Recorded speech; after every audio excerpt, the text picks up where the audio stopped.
একের পর এক ক্ষেপণাস্ত্র হামলা পাল্টা হামলায় কেঁপে উঠছে মধ্যপ্রাচ্যের আকাশ। শনিবার 200 মার্কিন বিমান একযোগে ইরানের 500 স্থাপনায় হামলা চালিয়ে বাজিয়ে দেয় যুদ্ধের দামামা।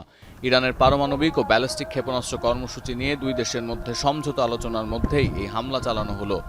জবাবে ইরান ও ইসরায়েলের উত্তরাঞ্চল ও মধ্যপ্রাচ্যের বিভিন্ন দেশে মার্কিন সামরিক ঘাঁটিতে ক্ষেপণাস্ত্র ছুটছে।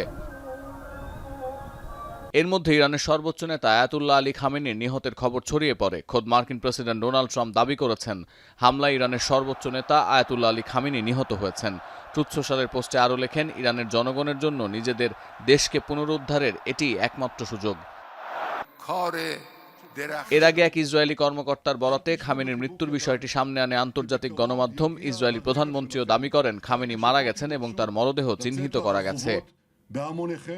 স্যাটেলাইটের ছবিতে ধরা পড়ে ইসরায়েল ও যুক্তরাষ্ট্রের যৌথ অভিযান অপারেশন রোয়ারিং লায়ন এবং অপারেশন এপিক ফিউরির আঘাতে ক্ষতিগ্রস্ত খামেনির কার্যালয়ের অবস্থা। যদিও শনিবারের অভিযানের সময় খামেনি সেখানে ছিলেন না বলেই জানায় ইরানের গণমাধ্যম। এরপর থেকেই খামেনির জীবিত থাকা না থাকা নিয়ে শুরু হয় গুঞ্জন।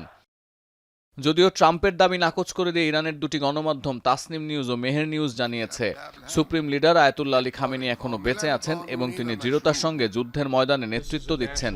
ইরানি এক কর্মকর্তা স্থানীয় গণমাধ্যমে অভিযোগ করেন, মনস্তাত্ত্বিক চাপ বাড়াতে কৌশল হিসেবে প্রোপাগান্ডা ছড়াচ্ছে ট্রাম্প নেতানিয়াহু। যদিও ট্রাম্পের পোস্টের পর ইরানের রাষ্ট্রীয় গণমাধ্যমও একই তথ্য দিচ্ছে বলে দাবি বিবিসির।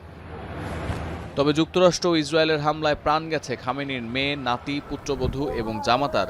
ইরানের রাষ্ট্রীয় সংবাদ মাধ্যম এই তথ্য নিশ্চিত করেছে।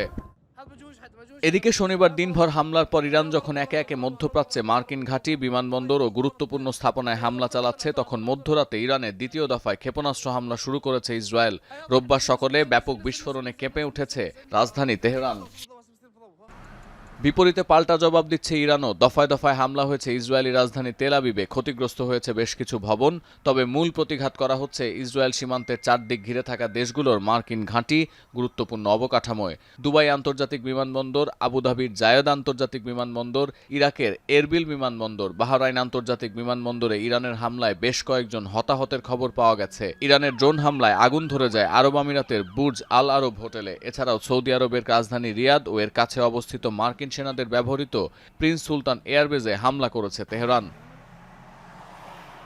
সতীর্থ কর্মকার, এখন বিশ্ব।